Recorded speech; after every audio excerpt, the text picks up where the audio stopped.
Meus irmãos, vamos abrir as nossas Bíblias aqui no livro de Atos dos Apóstolos.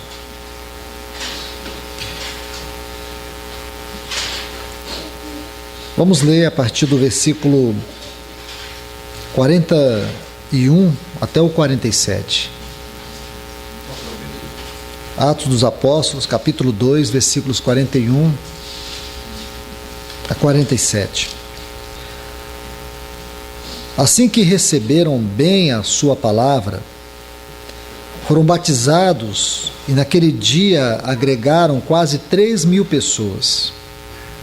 E perseveravam na doutrina dos apóstolos, na comunhão uns com os outros, no partir do pão e nas orações. E em cada pessoa sobreveio temor. E muitos prodígios e sinais eram feitos pelos apóstolos.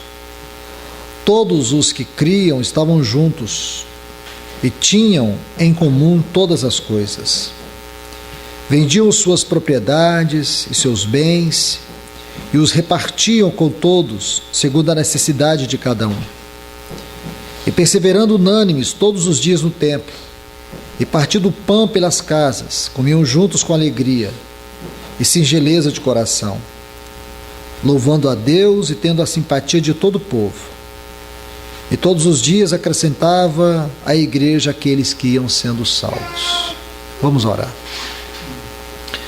Pai, em nome de Jesus, nós bendizemos o Teu nome, Te agradecemos por esta oportunidade que o Senhor tem nos dado. Viemos aqui para Te agradecer, para Te adorar e pedir que na Tua infinita misericórdia o Senhor possa abrir Teus céus sobre nossas vidas.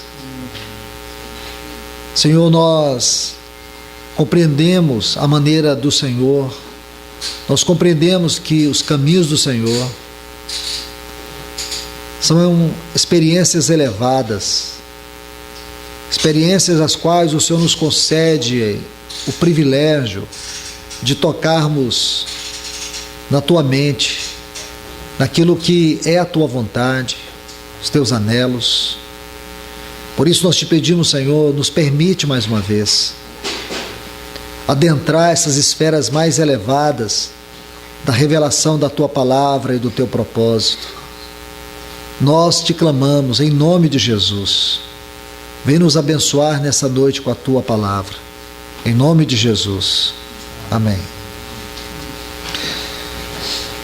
Bem, meus irmãos e irmãs, eu creio que em outras oportunidades que nós tivemos juntos, já vimos sobre esses textos aqui. E, portanto, eu gostaria de prosseguir também a partir deles, considerando o que o Senhor tem falado aqui entre vocês, o que o Senhor, em outras oportunidades que estivemos juntos, o Senhor esteve falando, e entender um pouco sobre a edificação da casa de Deus. Eu creio que todos vocês sabem que este versículo 42, ele estabelece 4 fundamentos da vida prática da igreja. Então nós podemos colocar aqui uma didática muito simples.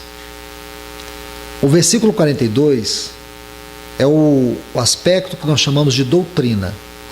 E os versículos 43 a 47 é a prática. Eu creio que esse assunto também, eu já falei com os irmãos em outras oportunidades, doutrina e prática. Não adianta a igreja ter a doutrina correta e não ter a prática correta. Não adianta buscarmos uma prática correta se nós não temos a doutrina correta. É como uma pomba, ela precisa ter as 2 asas para voar bem alto. Se a igreja quer viver a vida cristã elevada, ela precisa ter doutrina e prática. O cúmulo da estupidez é nós amarmos a verdade, falarmos a verdade e vivermos no engano. A verdade do Senhor, aqui nesses textos, elas são claras, são objetivas. Nós não precisamos fazer uma profunda interpretação. Mas nós, com a ajuda do Senhor, vamos tentar ver esse óbvio, ver o que está aqui diante, patente aos nossos olhos. O livro de Atos dos Apóstolos é um livro que tem características bem distintas dos demais livros do Novo Testamento. E por quê? Ele é o único livro de história do Novo Testamento, o único. Porém, que história é esta? A história do livro de Atos é a história da obra de Cristo, da pessoa de Cristo, narrada por meio do trabalho do Espírito Santo.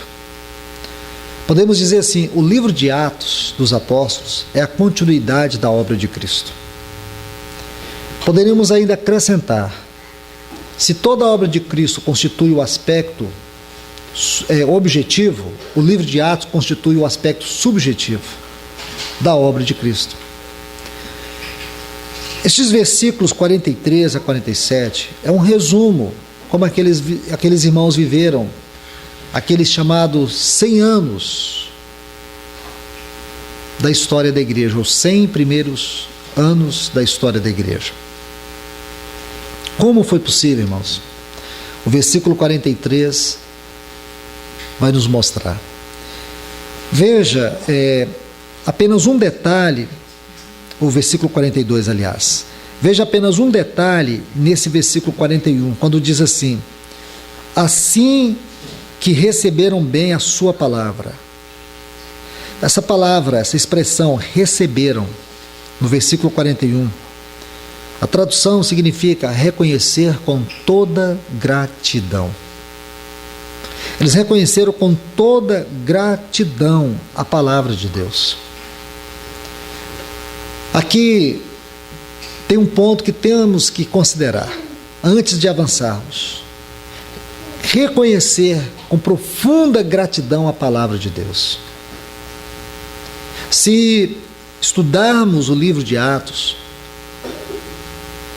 nós iremos perceber com toda clareza como a palavra de Deus ocupa um lugar central neste livro.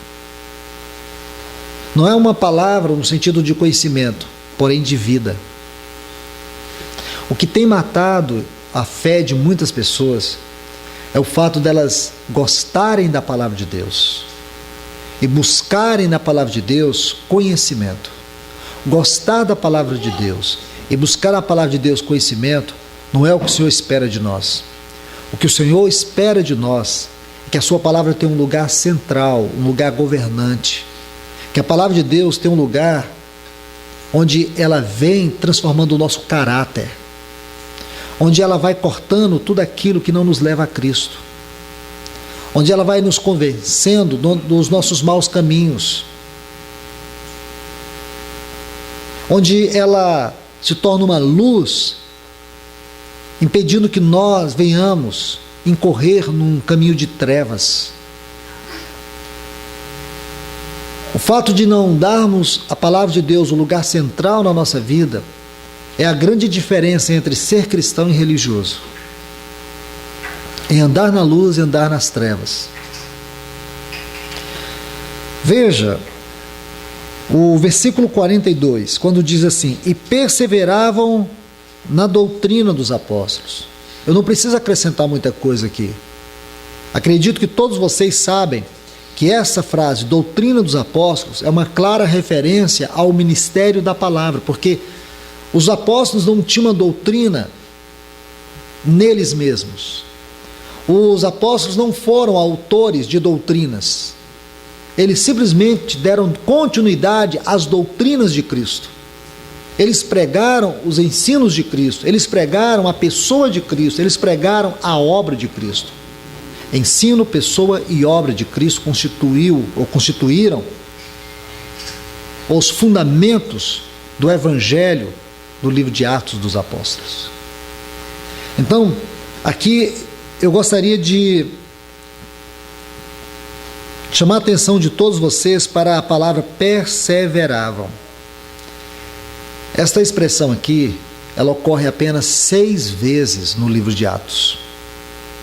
Deixe-me mostrar apenas uma ocorrência que para mim estabelece o princípio da sua interpretação. Vem comigo aqui no capítulo 6 do livro de Atos.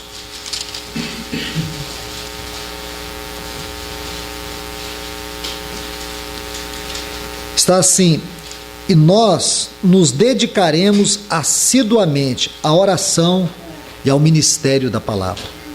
Quero que vocês prestem bastante atenção nessa frase: dedicaremos assiduamente.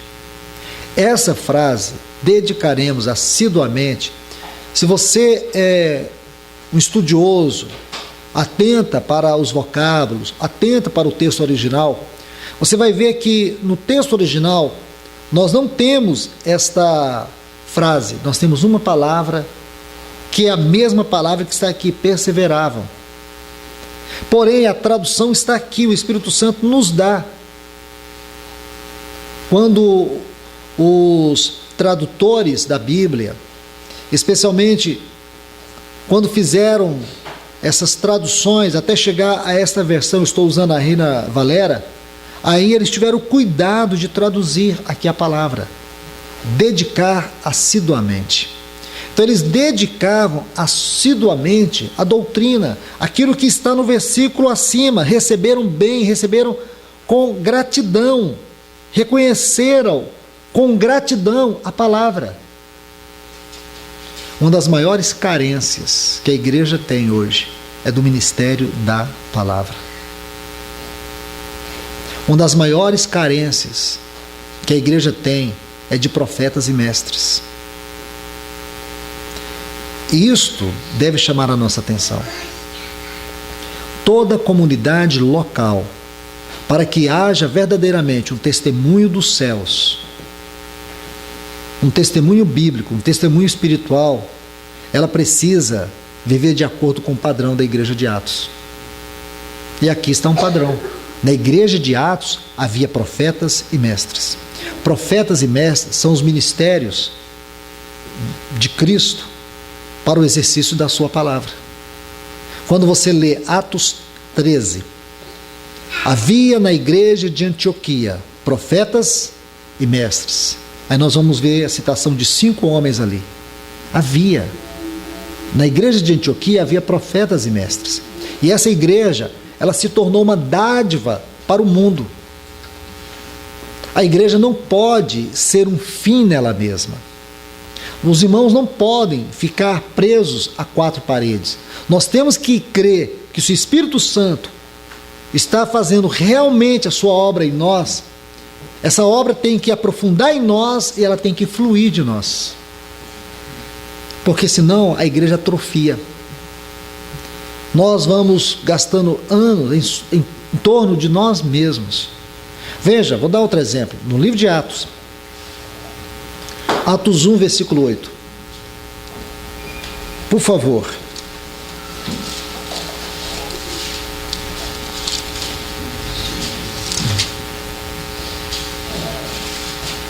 Mas recebereis poder ao descer sobre vós o Espírito Santo, e sereis minhas testemunhas, tanto em Jerusalém, Judeia, Samaria e até os confins da terra. Então veja que a igreja de Atos, ela se tornou um testemunho até os confins da terra. Nós precisamos, como igreja, ser um testemunho local. E nesse testemunho local, olha o que ele diz: ser-me-eis testemunhas. Primeiro, local, Jerusalém. Se você estudar, a Judéia já é uma esfera extra-local. Samaria está um pouco mais distante. E os confins da terra, até onde Paulo disse, o Ilírico, na Espanha. O evangelho chegou até a Espanha. Então, o grande risco, irmãos, é nós ficarmos presos em nós mesmos, ocupados com nós mesmos. Claro que nós temos que ocupar em nós mesmos, nós não podemos fazer de nós mesmos o fim do evangelho, o fim dos avanços do Senhor. Porque senão, nós perdemos a realidade da igreja e adquirimos uma realidade de grupo.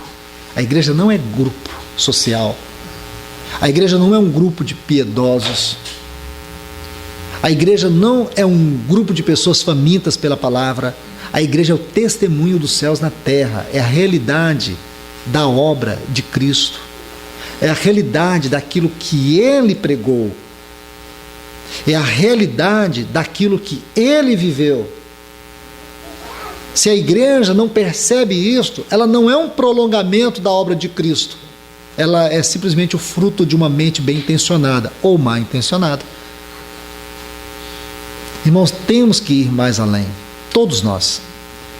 Isso não depende de quantos irmãos reúne no lugar.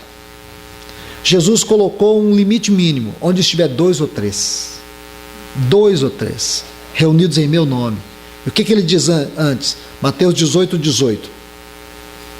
O que for ligado na terra, terá sido ligado nos céus. O que for desligado na terra, terá sido desligado nos céus.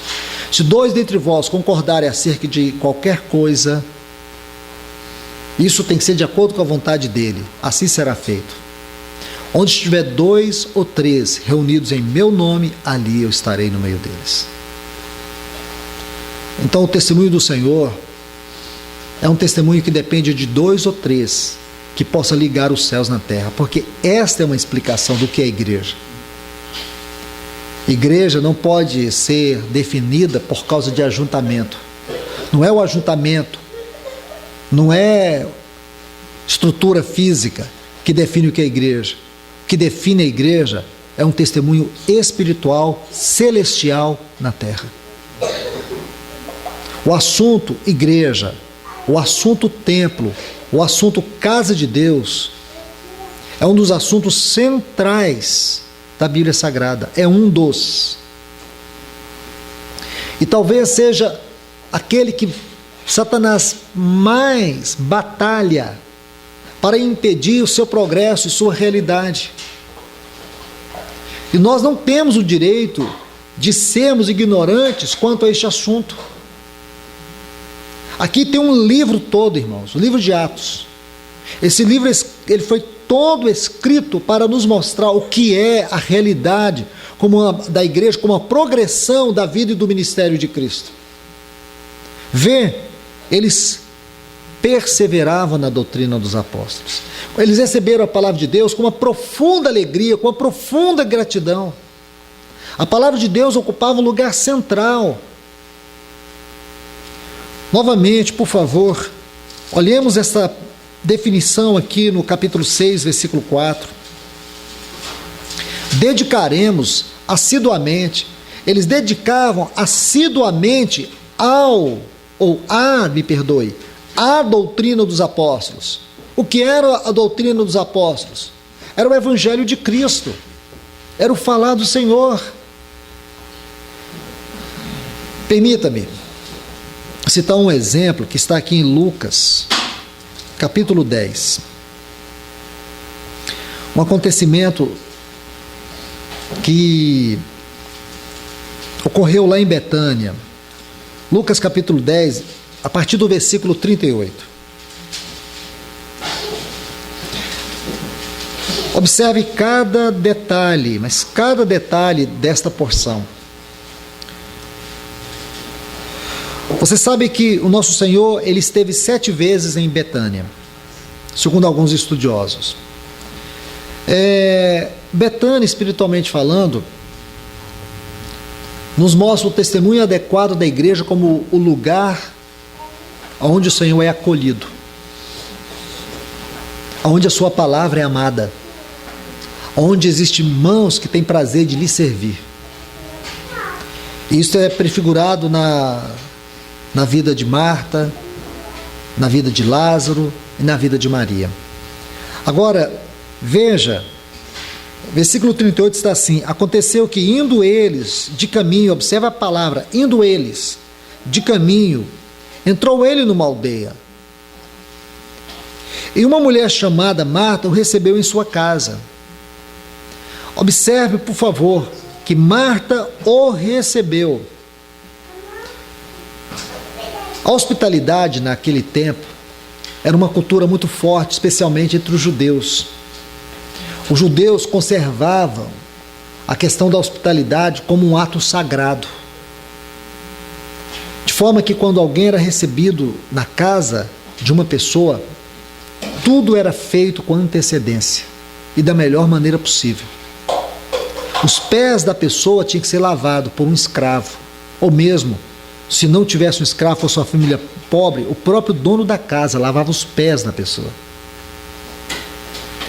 Então observe, esta palavra o recebeu. Quem recebeu Jesus? A Bíblia diz que Marta o recebeu. Aí, no versículo 39 está assim: esta tinha uma irmã que se chamava Maria, a qual, sentando-se aos pés de Jesus, ouvia sua palavra. Por favor, percebam que o Espírito Santo vai colocar aqui uma linha divisória, uma linha paradoxal, para estabelecer um princípio para nós. O princípio do serviço e o princípio da palavra. E como muitas vezes nós temos invertido as coisas, preocupamos em fazer coisas para o Senhor, preocupamos em dar o melhor de nós para o Senhor, e o Senhor diz que tudo isso está correto, porém na ordem errada. O Senhor vai mostrar aqui que existe um princípio que governa os nossos atos, os nossos serviços. É que a palavra deve ser o fundamento do nosso serviço. Se a palavra não governa os nossos serviços, tudo que nós fazemos para o Senhor são atitudes ou atos religiosos. Aí ele vai dizer isso aqui, mas em outras palavras, porém mais profundas. Essa tinha uma irmã que se chamava Maria, a qual, sentando-se aos pés de Jesus, ouvia sua palavra. Aí o versículo 40 começa assim: mas, essa conjunção aqui é muito importante, porque nós sabemos que ela tem uma função de estabelecer um contraste. Mas Marta se preocupava com muitas tarefas, e aproximando-se, disse: Senhor, não te importa que minha irmã me deixe servir sozinha? Diz-lhe, pois, que me ajude. Preste atenção agora. Respondeu-lhe Jesus: Marta, Marta, estás preocupada. Essa palavra aqui, a tradução dela para o português é estressada. Estressada. Aí logo a seguir diz assim: e agoniada. A tradução aqui é ainda mais forte: mentalmente perturbada, com muitas coisas, mas somente uma coisa é necessária, e Maria escolheu a boa parte, a qual não lhe será tirada. O Senhor está dizendo: ninguém vai tirar Maria dos meus pés, ninguém vai tirar Maria de ouvir minha palavra. Por que não vai tirar?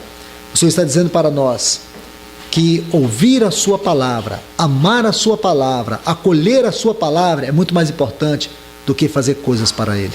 O nosso fazer algo para o Senhor deve ser fruto do resultado do lugar que a sua palavra ocupa na nossa vida.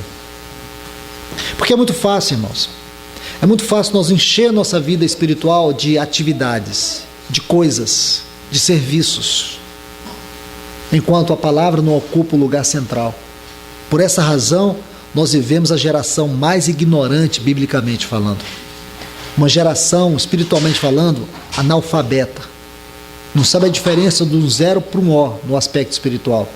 Porque a palavra de Deus não tem ocupado o lugar central. Isso é triste. Gostamos de ouvir, gostamos de apreciar, mas não queremos corresponder, não queremos viver, não queremos arrepender. E o tempo passa. Um dos trabalhos mais sutis do inimigo é roubar o nosso tempo, é roubar as prioridades do Senhor. E a vida passa com toda a sua concupiscência, com os desejos da nossa carne. Mas a palavra de Deus, ela é eterna. E é baseado na eternidade e a vida dessa palavra que o Senhor vai nos julgar no tribunal de Cristo. Esta é uma grande diferença da igreja de Atos para o cristianismo moderno, para muitos irmãos que têm buscado um testemunho bíblico adequado, porém têm falhado na prática, porque a palavra de Deus, na sua essência, na sua vida, na sua eficácia, não tem tido um lugar central. Isso envolve nossa vida pessoal, nossa vida conjugal, nossa vida congregacional, nossa vida social. Isso envolve tudo. A palavra tem que governar. Quando a palavra não governa, a carne governa. Se a palavra não governa, a nossa fé é religiosa ou psicológica, porém não é uma fé verdadeira. E aí, o que você vê aqui? Uma mulher estressada, uma mulher mentalmente perturbada, tentando fazer coisas para o Senhor. Olhe bem o que o Senhor disse para ela. Marta, estás preocupada e agoniada com muitas coisas, mas somente uma só coisa. Se você olhar nessa porção aqui, quando o Senhor diz, mas somente uma só coisa, o que ele está querendo dizer com essa uma só coisa? Porque Maria só estava fazendo uma só coisa. O que Maria estava fazendo? Observe o final do versículo 39. Ouvir a sua palavra. O Senhor está dizendo que a principal coisa que nós devemos fazer é dar a palavra do Senhor na nossa vida o lugar central. É um grande perigo nós nos acostumarmos com a palavra de Deus. Nós não podemos acostumar, ela tem que continuar sendo uma espada, ela tem que continuar sendo uma vara, ela tem que ser um cajado. A espada, ela penetra, ela corta. A vara, ela nos disciplina, e o cajado nos guia. Por isso nós precisamos que o Senhor mantenha entre nós irmãos com esse encargo profético, irmãos com esse encargo de mestres. Não são pessoas com título. A igreja não precisa de ninguém com título. A igreja precisa que os dons de Cristo se manifestem pelo seu Espírito por meio daqueles que o Senhor chama e os dá e os entrega como dádiva à igreja. E aí você vai ver este aspecto tão glorioso da igreja de Atos, o ministério da palavra. Você vê mestres, você vê profetas.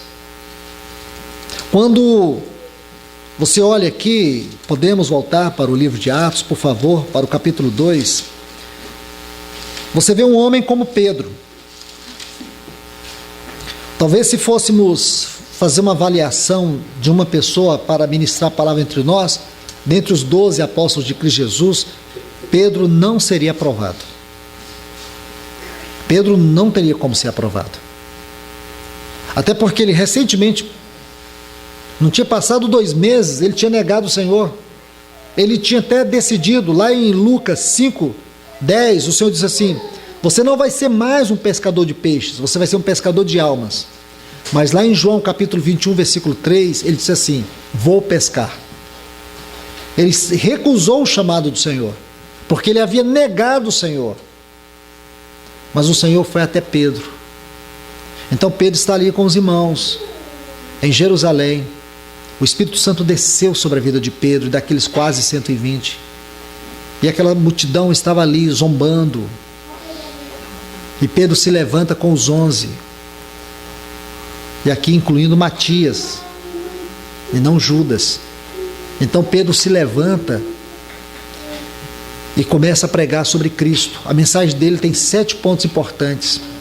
Mas eu não quero falar sobre a mensagem dele, eu quero que você veja aqui o versículo 37. Quando Pedro termina de pregar, ele diz assim a Bíblia: e ouvindo isso, compungiram-se em seu coração e perguntaram a Pedro e aos demais apóstolos: que faremos, varões, irmãos? A palavra compungiu-se-lhe aqui significa transpassou. As palavras daquele homem simples, as palavras daquele que outrora era um pescador, as palavras daquele que outrora estava diante de todos reprovado porque havia negado o Senhor, havia abandonado o encargo, a incumbência do Senhor. As palavras desse homem é como uma espada penetrante. Ela entrou no coração daquela multidão. Irmãos, porque nós não temos que confiar em nós temos que confiar no poder de Deus, mas para isso precisamos entregar, não é o conhecimento, é a inspiração do Espírito Santo. E aqui não é a busca pelo saber, é a busca do conhecer as intimidades do Senhor através da oração.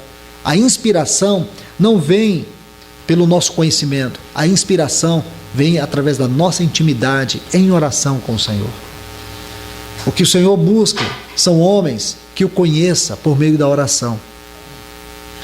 Homens que procuram conhecer a vontade de Deus e se submeter a essa vontade. Havia isso na igreja de Atos, um testemunho real que o Espírito Santo falava por meio dos seus vasos, profetas e mestres. Que lindo é isso, irmãos. Quanta carência nós temos da palavra de Deus entre nós. Quanta carência nós temos da revelação da mente de Deus entre nós.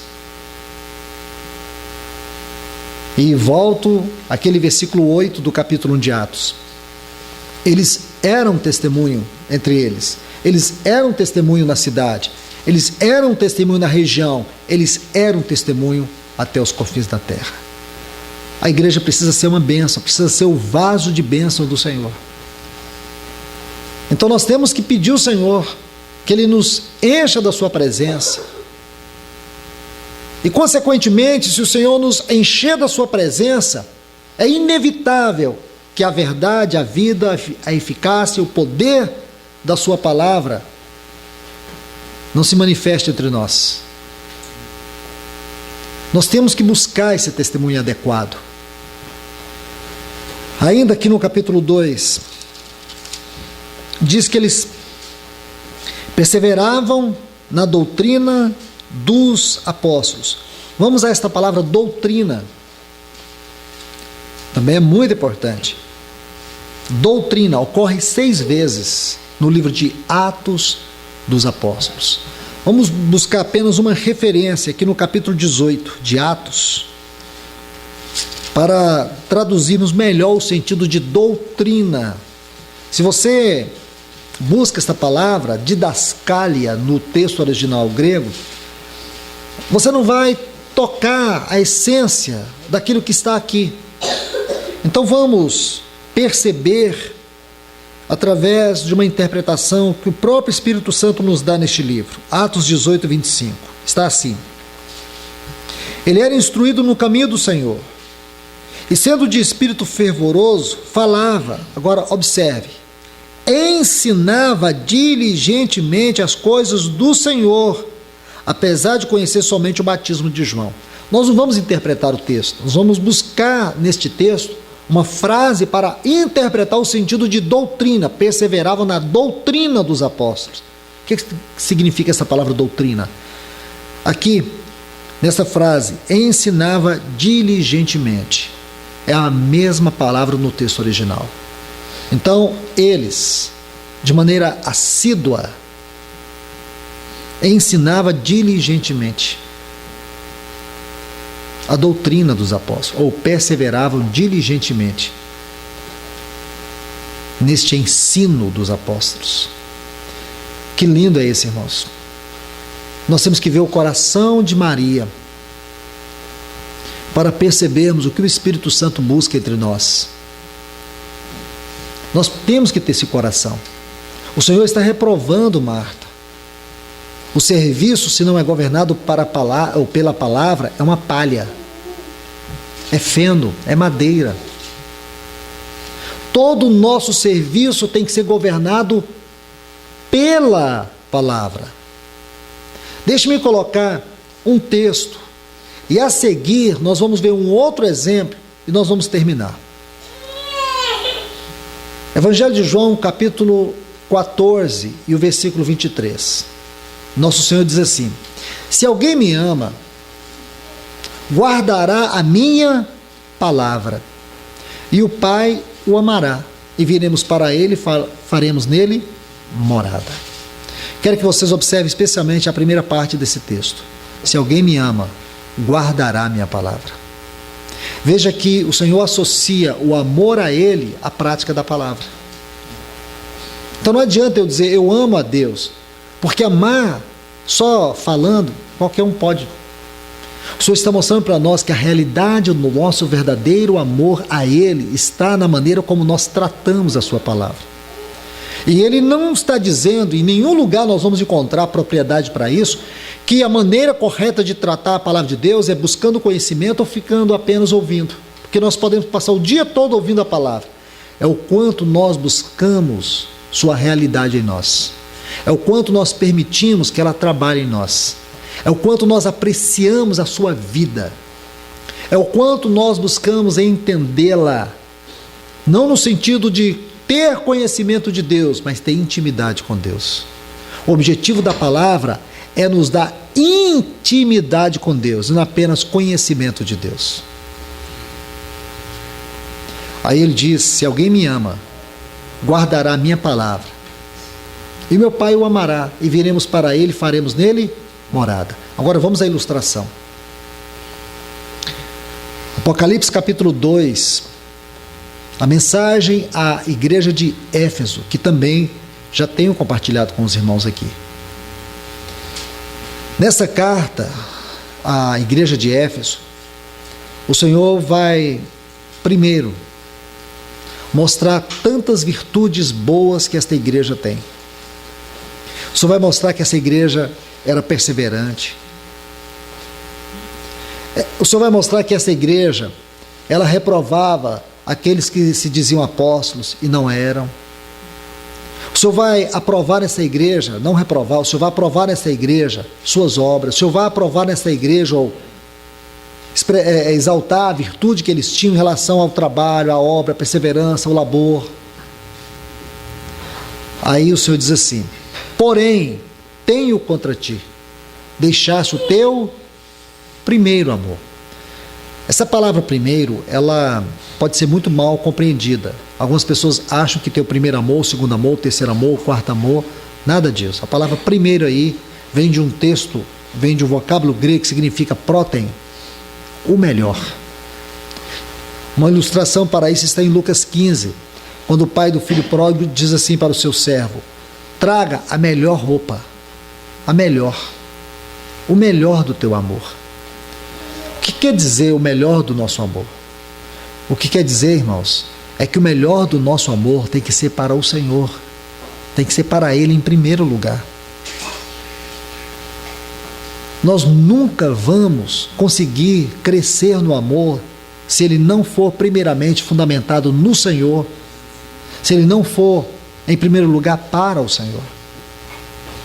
Esse foi o problema de Marta, porque Marta amava fazer coisas para o Senhor e Maria amava a palavra do Senhor. Todo o serviço de Marta para o Senhor produziu o quê? Estresse e uma mente perturbada. Ela não era uma pessoa má intencionada, ela era uma pessoa má ou com uma fundamentação errada. O problema de Marta é que o fundamento estava errado. Por isso ela escolheu servir o Senhor com o seu trabalho. A grande diferença, porque a obra de Marta está muito associada à oferta de Caim. Caim tentou agradar a Deus com a obra das suas mãos. E o Senhor mostrou na oferta de Abel que havia um princípio muito mais elevado do que o nosso suor. Porque o Senhor diz para o homem, na queda, que ele comeria do suor das suas mãos.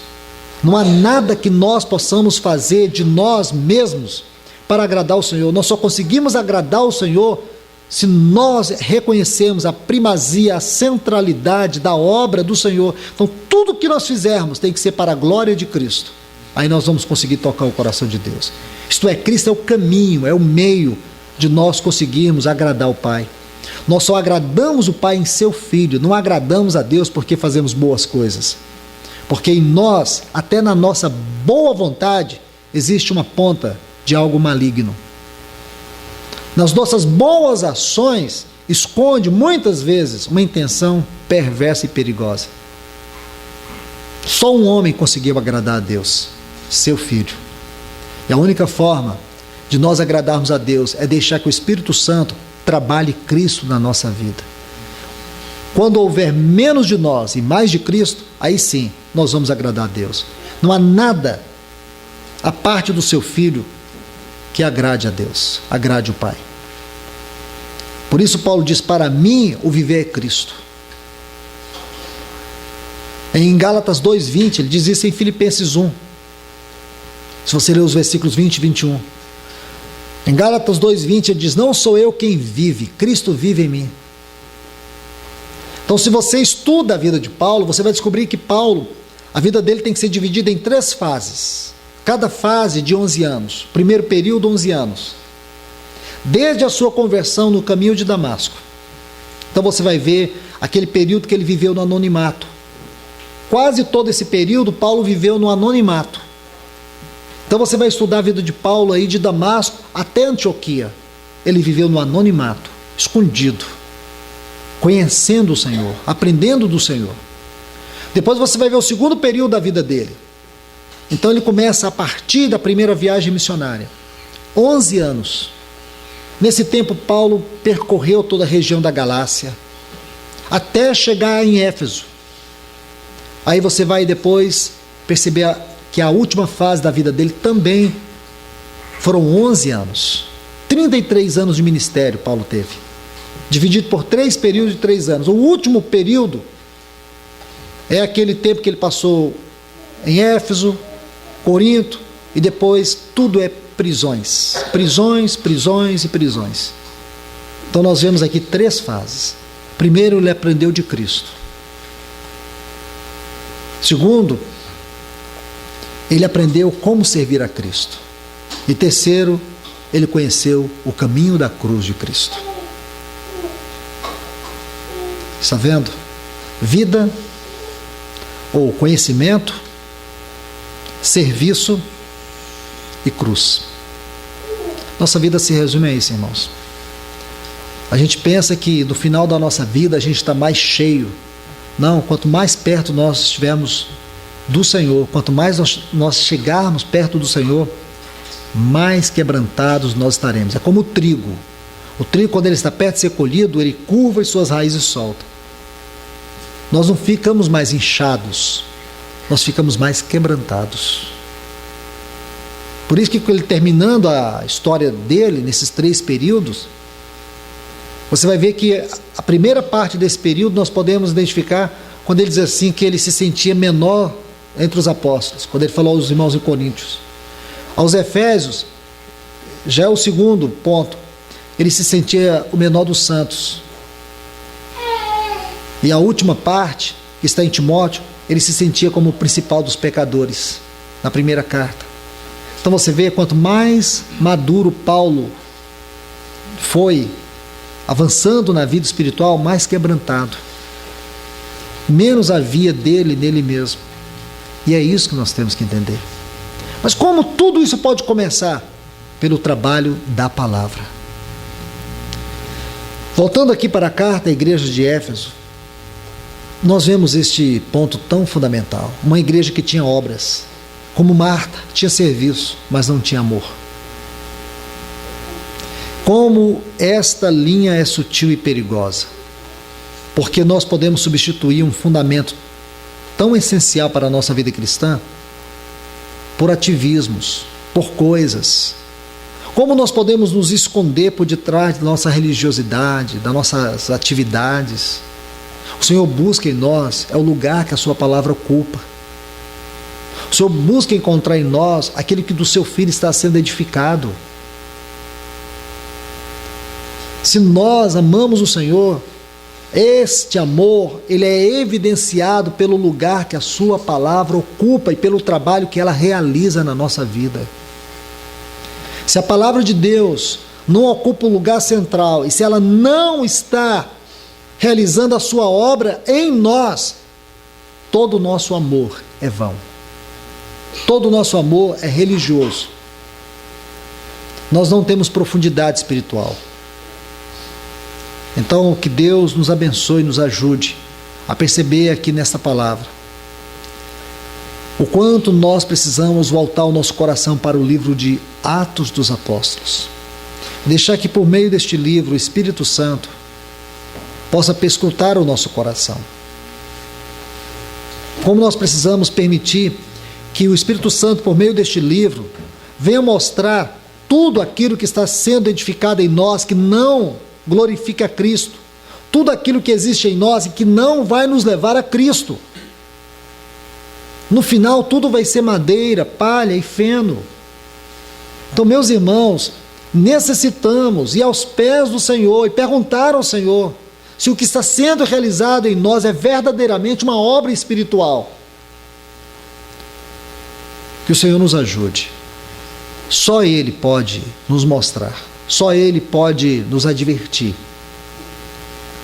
Só Ele pode interferir na nossa história e mudar o nosso caminho. Só. Porque Ele deseja estabelecer o seu testemunho em cada localidade. Um testemunho visível. Um testemunho que ninguém precisa fazer força. Um testemunho que é explicado pela palavra fluir e não instituir.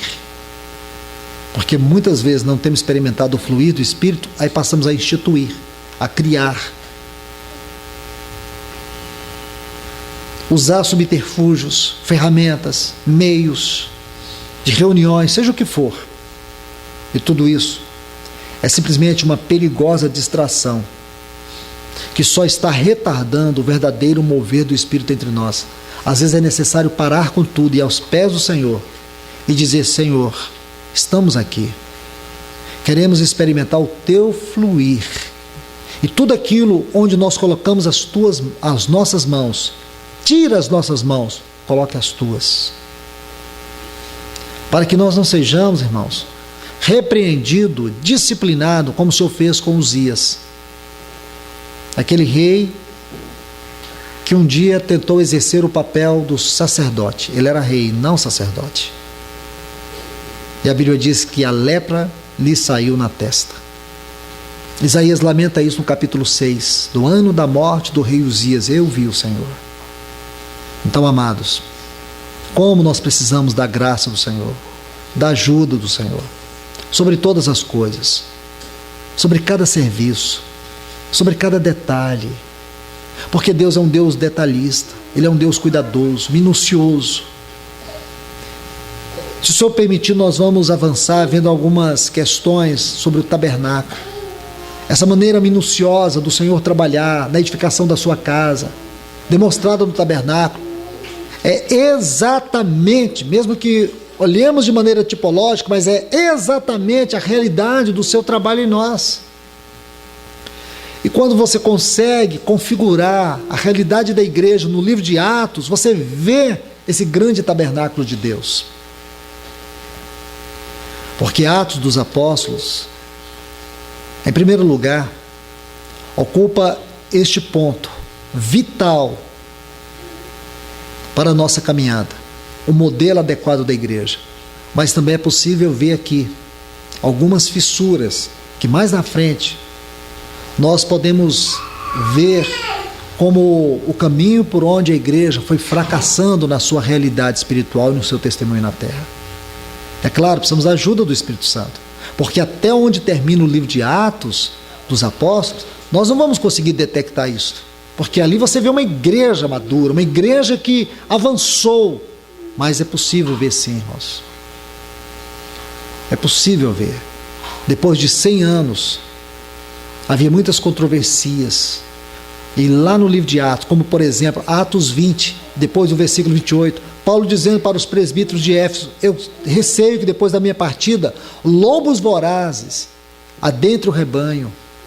E foi justamente isto que aconteceu quando a gente começa a ler a história da igreja de Éfeso nas 7 cartas às igrejas da Ásia. Porque é justamente o que Paulo está dizendo no capítulo 20.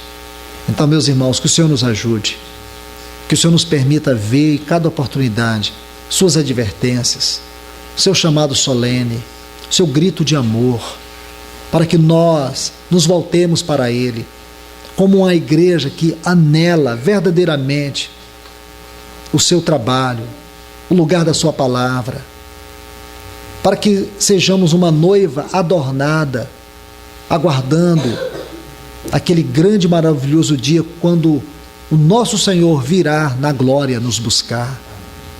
Então que o Senhor nos ajude, que o Senhor fale a cada um de nós. Amém? Pai, no nome de Jesus, nós te agradecemos, nós te adoramos, te bendizemos, por mais uma vez meditarmos na tua palavra, e ver o quanto o Senhor é cuidadoso, o Senhor nos ama, o Senhor ainda é aquele que nos chama, o Senhor ainda é aquele que brada no nosso coração com as tuas palavras de amor, para que nós ouçamos o que o Senhor tem para nos dizer, para que nós venhamos ter o nosso coração completamente aberto à tua voz, e que essa voz penetre, que essa voz nos convença, que esse chamado de amor nos quebrante e nos leve a render a ti, porque o Senhor é quem está edificando a igreja, e que nós possamos entender isto e dar toda a liberdade ao teu Espírito, para que entre nós e em nós Ele opere essa grandiosa obra de edificação. Nos ajuda, mais uma vez nós te pedimos, nos ajuda, em nome de Jesus, amém.